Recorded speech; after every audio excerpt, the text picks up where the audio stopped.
Pangolins are a scaly-skinned mammal that's been hunted to the brink of extinction worldwide. Taiwan, through years of immense effort, has become a haven for the Chinese pangolin.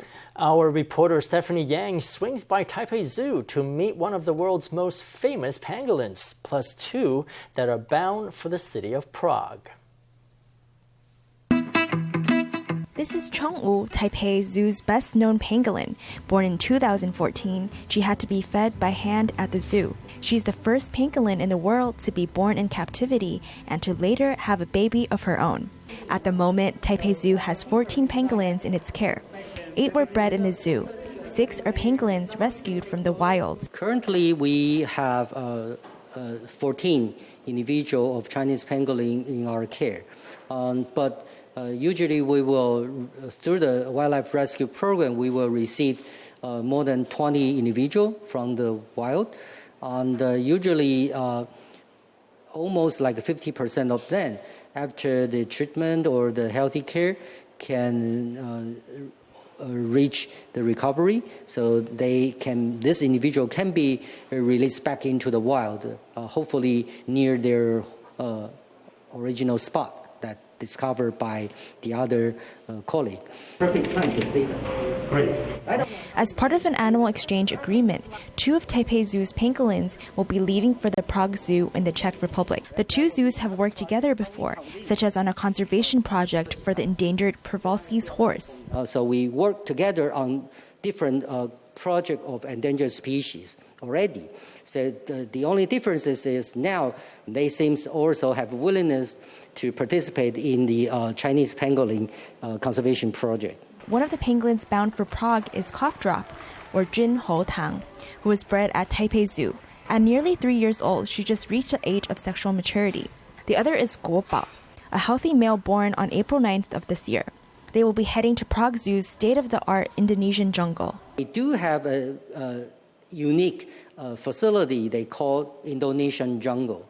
The reason for that is Prague Zoo already spent huge effort trying to save some endangered species even in Southeast Asian region.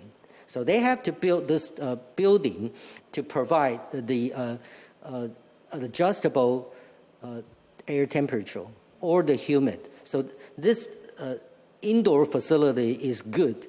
Exactly good for not just Chinese pangolin, but they have quite successful breeding even on Komodo dragon. Paving the way for the pangolins is a big undertaking.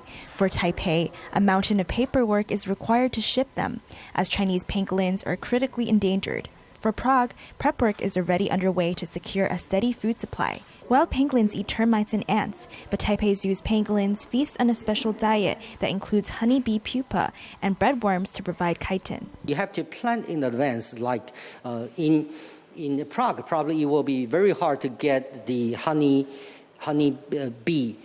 pupa during the wintertime. So they probably have to fight the storage first. Then that can guarantee that the Chinese pangolin will not getting starvation during the wintertime. Since Prague's climate is very different from Taipei's, Prague Zoo plans to build a cave to give the pangolins a cozy home. Even the Indonesian jungle seems good to Chinese pangolin, but still the Chinese pangolin need extra design. For example, usually like our conservation corridor, we have an artificial cave, and the cave provides a special heating facility to make sure that at least inside that area, you will definitely have the appropriate air temperature to keep the Chinese pangolin healthy. According to spokesman Tsao, Prague Zoo has hired an architect ahead of the pangolins' arrival.